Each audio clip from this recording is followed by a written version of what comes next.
July 27. Time flies fast, but I never thought that it would be this fast because I'm already in the middle of the first term. இப்போதான் school start ஆன மாதிரி இருந்துச்சு, அதுக்குள்ளே midterm exams வந்துருச்சு.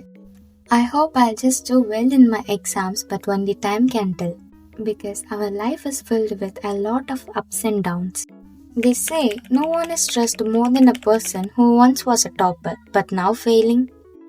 It's not actually failing, but you know. Anyways, my preparation for the midterm exam starts today. Enjoy! Exam start ஆகிடுச்சு அப்படின்னாலே எனக்கு சுத்தமாக டைம் இருக்காது, படிக்கிறதுக்கு மட்டும்தான் டைம் இருக்கும். ஸோ மோஸ்ட்லி எக்ஸாமுக்கு தேவையான திங்ஸ்லேயுமே பாதி இது நான் மறந்து வச்சுட்டு போயிடுவேன் வீட்லேயே, அந்த நர்வஸ்னஸ்லேயே.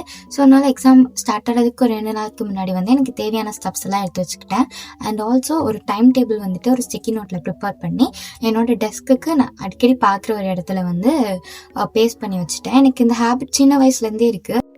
எக்ஸாம்ஸ் வந்துட்டாலே இந்த டைம் டேபிள் எழுதி பேஸ்ட் பண்ண சொல்லி எங்கள் அம்மா இன்சிஸ்ட் பண்ணிகிட்டே இருப்பாங்க. ஸோ அதுலேருந்தே ஒரு பெரிய ஹேபிட்டாக மாறிடுச்சு அது எக்ஸாம்ஸ் வர்றதுனாலே. வீடியோ முடிகிற வரைக்கும் ஸ்கிப் பண்ணாமல் பாருங்கள், பிகாஸ் என்னோட மிட்டம் எக்ஸாம் ரிசல்ட்ஸ் வந்துட்டு ஒரு எக்ஸாம் முடியும் போதும் அப்படியே வந்து சொல்லியிருக்கேன். பிகாஸ் அதுக்கு தனியாக ஒரு வீடியோ போட என்னால் டைம் இருக்குமான்னு எனக்கு தெரியல, ஏன்னா அடுத்து வந்து குவார்டர்லி எக்ஸாம் வருது. இப்போ என்னோட ரிசல்ட்ஸ் வந்துருச்சு, அதனால வந்து இந்த வீடியோ எடிட் பண்ணிட்டு இருக்கும்போது நான் அதை வந்து ரிவீல் பண்ணியிருக்கேன். ஸோ ஸ்கிப் பண்ணாமல் பாருங்கள். இந்த டைம் டேபிள்லையா இருக்கட்டும், போர்ஷன்ஸ்லையா இருக்கட்டும், எக்ஸாம் முடிகிறக்குள்ளே வந்து நிறைய சேஞ்சஸ் பண்ணாங்க எங்கள் ஸ்கூலில். ஃபஸ்ட்டு வந்து சிஎஸ் எக்ஸாம் வந்து தனியாக நடந்துச்சு கெமிஸ்ட்ரி எக்ஸாமுக்கு அப்புறம். அதுக்கப்புறமா வந்து 2 எக்ஸாம் ஒரே நாளில் வச்சுட்டாங்க. இந்த மாதிரி நிறைய சேஞ்சஸ்லாம் இருந்துச்சு போர்ஷன்ஸில் கூட.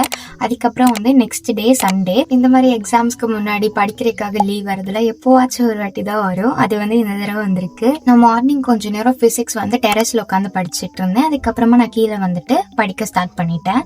மிட்டம் எக்ஸாம்ஸ்னாலே என் ஸ்கூலில் வந்துட்டு ஒரு நாளுக்கு 2 எக்ஸாம் வைப்பாங்க. ஸோ அப்படி பார்க்குறப்ப மெயின் சப்ஜெக்ட்ஸ் மட்டும் நான் வீட்டில் கவர் பண்ணிட்டு போயிட்டேன். மித்த சப்ஜெக்ட்ஸ் இருக்கும்ல, லாங்குவேஜ், கம்ப்யூட்டர் சயின்ஸ், அதுக்கு வந்துட்டு நான் ஸ்கூலில் 2 பீரியட் இருக்கும்.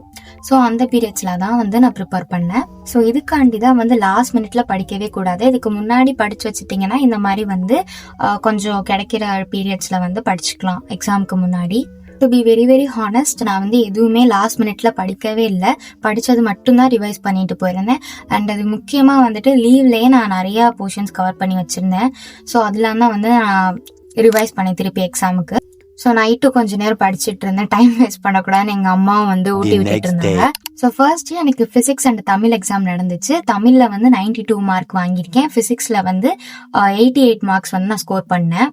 அண்ட் தென் வந்து ஸ்கூல் முடிச்சு வந்ததுக்கப்புறம் எனக்கு ரொம்ப நாளாக இந்த நூடுல்ஸ் ட்ரை பண்ணணும்னு ஒரு ஆசை இருந்துகிட்டே இருந்துச்சு. நான் வீட்டில் கேட்டுகிட்டே இருந்தேன். ஃபைனலி ஆர்டர் போட்டு வாங்கியாச்சு.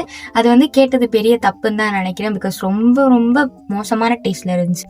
ஏன் அப்படி இருந்துச்சுன்னு எனக்கு இன்ன வரைக்கும் எந்த ஒரு ஐடியாவுமே இல்லை. நான் ட்ரை பண்ண ஃப்ளேவர் தப்பா, இல்லை நான் பண்ணது தப்பா, நான் வந்து அந்த ப்ரிப்பேர் பண்ணது எதுனாலன்னு இன்னும் வரைக்கும் எனக்கு தெரியல. ஒருவேளை இந்த மாதிரி நீங்கள் ஃபர்ஸ்ட் டைம் இந்த மாதிரி ட்ரை பண்ண போகிறீங்கன்னா கண்டிப்பாக இந்த பிராண்ட்ல இருந்து மட்டும் நூடுல்ஸ் வாங்கி சாப்பிட்றாதீங்க, அவ்வளோ மோசமாக இருந்துச்சு. அண்ட் தென் வந்துட்டு நான் டைம் வேஸ்ட் பண்ணாமல் படிக்க ஸ்டார்ட் பண்ணலான்னு சொல்லி மேக்ஸுக்கு தான் வந்து ப்ரிப்பேர் பண்ணிட்டு இருந்தேன். நான் சொன்னேன்ல, ஸ்டார்டிங்கில் வந்து ஒரு போர்ஷன்ஸ் கொடுத்துருந்தாங்க இதுதான் படிக்கணும்னு சொல்லி. அதுக்கப்புறம் எக்ஸாம் முடிகிறதுக்குள்ள வந்துட்டு நிறைய சேஞ்சஸ் பண்ணிக்கிட்டே இருந்தாங்க. லைக் இந்த எக்ஸசைஸ் பார்த்தா போதும், இந்த எக்ஸசைஸ் இது நெக்லெக்ட் பண்ணிக்கலாம், அந்த மாதிரி வந்து சேஞ்சஸ் இருந்துகிட்டே இருந்துச்சு. நான் வந்து ஆல்ரெடி சொன்னேன்ல, எல்லாமே நான் படித்தது தானே. நான் வந்து பார்க்காதது வந்து 5th சாப்டர்னு நினைக்கிறேன்.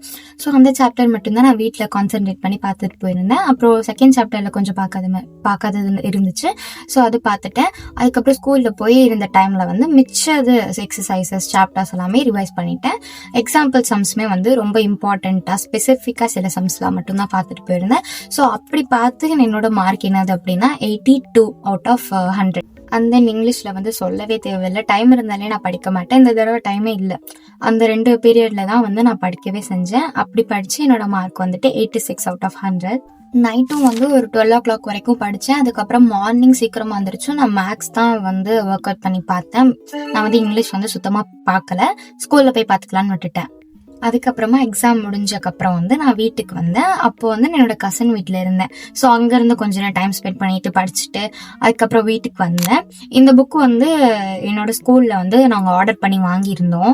இது வந்து ஒரு கொஸ்டின் பேங்க். என்னோட கெமிஸ்ட்ரி மேம் வந்துட்டு ஆர்டர் பண்ணி எல்லாருக்கும் கொடுத்தாங்க. ஸோ இது நாங்கள் பே பண்ணி தான் வாங்கினோம். இந்த கொஸ்டின் பேங்க் கொஞ்சம் யூஸ்ஃபுல்லாகவே இருக்குது. அண்ட் தென் வந்து கெமிஸ்ட்ரிக்கு தான் நான் இப்போ படிக்க ஸ்டார்ட் பண்ண போகிறேன். கெமிஸ்ட்ரியில் வந்து ஃபர்ஸ்ட் வால்யூமில் சொன்ன சாப்டர்ஸ் எல்லாமே எனக்கு நல்லாவே தெரியும், ஏன்னா மந்த்லி எக்ஸாம்லாம் எழுதிருப்போல அதனால. அதுக்கப்புறமா வந்து செகண்ட் வால்யூம்னா நான் சுத்தமாக தொடவே இல்லை. அவங்க லெசன் நடத்தும் போது கூட எனக்கு ஒன்றுமே புரியல. அதுக்கப்புறமா மேம் கிட்ட போய் கொஞ்சம் டைம் ஸ்பெண்ட் பண்ணி என்னோட டவுட்ஸ்லாம் கிளியர் பண்ணிக்கிட்டேன். அதுக்கப்புறமா வந்துட்டு வீட்டில் வந்து கொஞ்சம் அப்பப்போ வந்து சம்ஸ் அப்புறம் சில அந்த ரியாக்ஷன்ஸ் அதெல்லாம் ஒர்க் அவுட் பண்ணி பார்த்தது வச்சு தான் நான் வந்து செகண்ட் வால்யூம் கவர் பண்ணேன். இதில் வந்து 2 லெசன் தான் இருக்குது, 8th and 11th lesson. CS பற்றி சொல்லவே தேவையில்லை, எல்லாமே நான் படித்தது தான். ஸோ ஸ்கூலில் போயிட்டு ஒரே ஒரு தடவை எல்லாத்தையும் அப்படியே ரீட் பண்ணி விட்டுட்டேன். ஏன்னா எனக்கு கண்டென்ட் தெரிஞ்சிச்சுனாலே நானே எழுதிடுவேன், எப்படி நான் இங்கிலீஷ்க்கு பண்ணேனோ அந்த மாதிரி. ஸோ கண்டென்ட் எல்லாமே எனக்கு தெரியும், எப்படி அது வந்துட்டு ப்ரோக்ராம் போடணும்னு எனக்கு தெரியும். ஸோ அங்கே போய் இருக்க டைமில் யூட்டிலைஸ் பண்ணி நல்லா படிச்சுட்டேன். இந்த மாதிரி வந்து முன்னாடி கொஞ்சம் டைம் இருக்கும், அதில் வந்துட்டு படிச்சுக்கலாம், டிபெண்ட் பண்ணி போகாதீங்க, ஏன்னா எந்த டைமில் எப்படி இருக்குன்னு தெரியாது. ஸோ இந்த மாதிரி முன்னாடியே படிச்சுட்டு ரிவைஸ் பண்ணுறதுனா ஓகே. அண்ட் தென் வந்துட்டு ஐஐடி மெட்ராஸ் அந்த ஸ்கூல் கனெக்ட் ப்ரோக்ராமை வந்து நான் ஜாயின் பண்ணியிருந்தேன். ஸோ அதுதான் நான் வந்து ஷேர் பண்ணணும்னு நினச்சேன். And then I had a great dinner with my family. என்னோட கெமிஸ்ட்ரி அண்ட் சிஎஸ் மார்க் வந்துட்டு கெமிஸ்ட்ரியில் 89, சிஎஸ்ல 98. இந்த தடவை எல்லா எக்ஸாமும் ஈஸியாக இருந்துச்சு, இன்னும் கொஞ்சம் பெட்டராக பண்ணியிருக்கலாமோன்னு எனக்கு ஃபீல் ஆச்சு. எனிவேஸ் இதோட இந்த வீடியோவை நான் எண்ட் பண்ணிக்கிறேன். ஹோப் யூ ஆல் என்ஜாய்ட் வாட்சிங் this video. Next quarterly exam preparation vlogல பார்க்கலாம். By the way, happy 3K family. I am so grateful for this much love and support. Next வீடியோவில் பார்க்கலாம். பாய்.